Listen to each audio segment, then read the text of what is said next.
ऐसे बहुत सारे रेगुलर व्यूअर्स हैं जो हमारी कहानियां देखते तो हैं, लेकिन आपने चैनल को सब्सक्राइब नहीं किया है। अगर आप भी उन 85% लोगों में से एक हैं, तो जल्दी से सब्सक्राइब बटन दबाओ। और हाँ, लेटेस्ट थ्रिलिंग क्राइम स्टोरीज की नोटिफिकेशंस के लिए बेल आइकन दबाना मत भूलना। The hijacking of IC-814, Kandahar hijack. December 24, 1999, Christmas से ठीक एक दिन पहले दोपहर के समय एक इंडियन एयरलाइंस की फ्लाइट IC-814 अपने 176 पैसेंजर्स के साथ नेपाल के काठमांडू से इंडिया के न्यू दिल्ली की उड़ान भर चुकी थी। मगर उस फ्लाइट में बैठे पैसेंजर्स और क्रू को ये नहीं पता था कि ये उनकी जिंदगी का सबसे खौफनाक सफर होने वाला है। इस फ्लाइट के कैप्टन देवी शरण आराम से फ्लाइट उड़ा रहे थे, पर उन्हें उस वक्त बिल्कुल आइडिया नहीं था कि उनकी फ्लाइट के साथ अभी कुछ ही देर में क्या होने वाला है। 5:30 बज चुके थे और कुछ ही देर में दिल्ली आने वाला था। लेकिन बीच फ्लाइट में जब खाना सर्व हो रहा था तो अचानक 5 आदमी नकाब पहन के प्लेन में उठे और प्लेन में चिल्लाने लगे, हाईजैक। उन 5 आदमियों ने इंडियन एयरलाइंस की IC-814 फ्लाइट को हाईजैक कर लिया था। पूरे प्लेन में एक पैनिक मच गया था। हाईजैकर्स लोगों के ऊपर चिल्ला रहे थे और लोगों का डर में रोना निकल रहा था। उन हाईजैकर्स ने सबको सर झुकाकर वहीं चुपचाप बैठने को कहा और फिर एक एक करके उन्होंने सब पैसेंजर्स की आंखों पर पट्टी बांधी। हाईजैकर्स में से एक आदमी सीधा पायलट के कॉकपिट में गया और उसने उस प्लेन के पायलट कैप्टन देवी शरण के सर पर बंदूक रखकर उससे कहा कि वो प्लेन दिल्ली की जगह अफगानिस्तान के लिए मोड़ ले। उसने देवी शरण को धमकी दी कि अगर वो ऐसा नहीं करेगा तो वो लोग फ्लाइट को ग्रेनेड से उड़ा देंगे। इस पर कैप्टन देवी शरण ने उसे कहा कि फ्लाइट में फ्यूल काठमांडू से दिल्ली की जर्नी के अकॉर्डिंग ही फिल किया हुआ है। उनके पास इतना फ्यूल नहीं है कि वो अफगानिस्तान तक पहुंच पाएं। इस पर उन हाईजैकर्स ने कहा कि इस केस में फ्लाइट लाहौर पाकिस्तान में लैंड कराओ और वहां से फ्यूल रिफिल करवाओ। पायलट ने लाहौर में लैंड कराने के लिए पाकिस्तान एयर कंट्रोल से परमिशन मांगी, पर यह खबर मिलते ही पाकिस्तानी गवर्नमेंट बौखला उठी। इंडियन गवर्नमेंट की रिक्वेस्ट के बावजूद भी उन्होंने फ्लाइट को लाहौर में लैंड करने से सख्त मना कर दिया।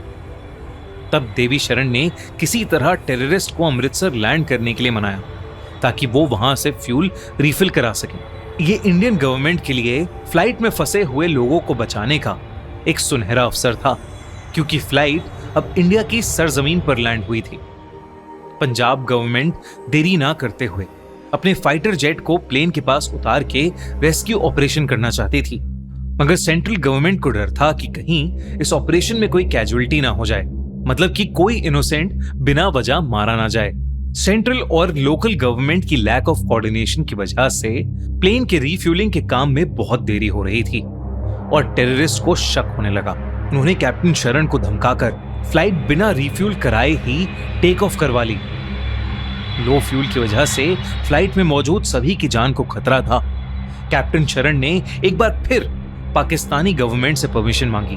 उन्होंने पाकिस्तान को वार्न किया कि अगर उन्होंने परमिशन नहीं दी तो प्लेन सीधा पाकिस्तान में क्रैश कर जाएगा। पाकिस्तानी गवर्नमेंट को मजबूरी में लाहौर में प्लेन लैंड करने की परमिशन देनी पड़ी। पाकिस्तानी एयरपोर्ट अथॉरिटीज ने प्लेन को रिफ्यूल कर दिया और इसके बाद फ्लाइट ने दुबई के लिए उड़ान भरी। उस वक्त दुबई के इंडियन एम्बेसडर केसी सिंह ने फ्लाइट को यूएई में लैंड होने की परमिशन दिलवाई, मगर जब तक वहां फ्लाइट लैंड हुई तब तक एक पैसेंजर की मौत हो चुकी थी।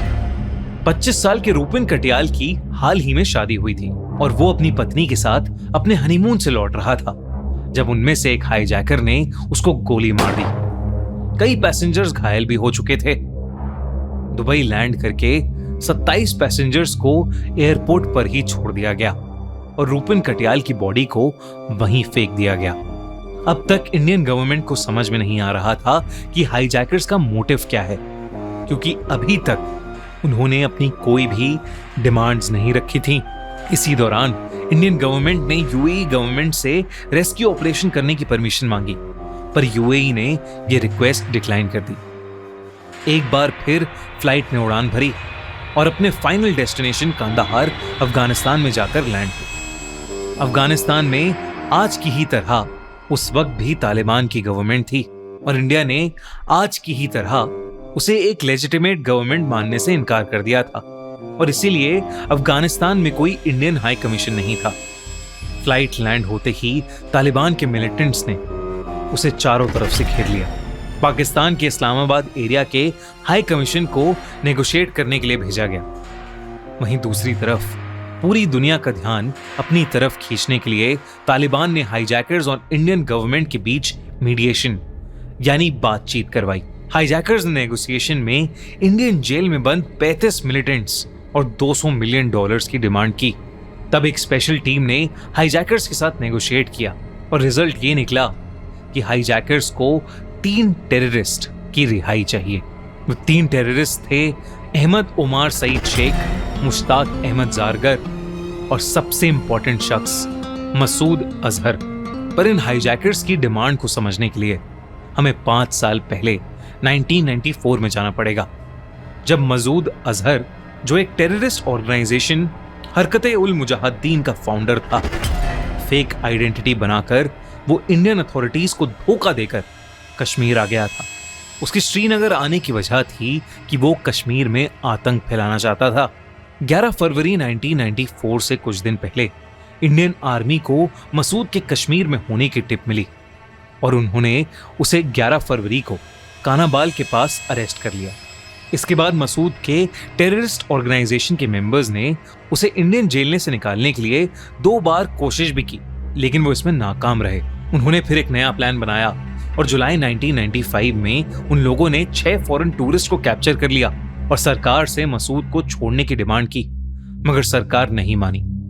1999 में भी कॉन्स्पिरेटर्स ने कश्मीर में कोट बलवाल जेल का जेल ब्रेक प्लान किया, लेकिन अथॉरिटीज को इसके बारे में पहले से पता चल गया और उन्होंने उन पर गोलियां चलानी शुरू कर दी, जिसमें टेररिस्ट ग्रुप का एक साथी सज्जाद अफगान मारा गया। सज्जाद उस टेररिस्ट ग्रुप का श्रीनगर का कमांडर इन चीफ था और उसके ग्रुप को सज्जाद की बॉडी चाहिए थी, लेकिन इंडियन अथॉरिटीज ने सज्जाद की बॉडी हैंडओवर करने से साफ इनकार कर दिया। अब उस टेररिस्ट ग्रुप के पास और कोई रास्ता नहीं दिख रहा था, तो उन्होंने प्लान बनाना शुरू किया कि वो एक इंडियन फ्लाइट को हाईजैक करेंगे। सितंबर 1999 में 5 लोग बांग्लादेश की कैपिटल ढाका में एक रेंटेड फ्लैट लेकर रहने लगे। इस छोटे से ग्रुप का लीडर था इब्राहिम अतहर। अपने चारों साथियों को वहीं छोड़कर इंडिया आ गया ताकि वो सबकी फेक इंडियन आइडेंटिटी बनवा सके। लगभग 2 महीने बाद सबकी फेक आईडी लिए अतहर वापस आया और 5 नेपाल के लिए निकल गए। वो जानते थे कि नेपाल से प्लेन में घुसना आसान होगा। इसके बाद इन टेररिस्ट ने कुछ हैंड ग्रेनेड्स और गन्स इलीगली अरेंज करके प्लेन की बिजनेस और एग्जीक्यूटिव सीट्स खरीद ली और प्लेन को हाईजैक कर लिया।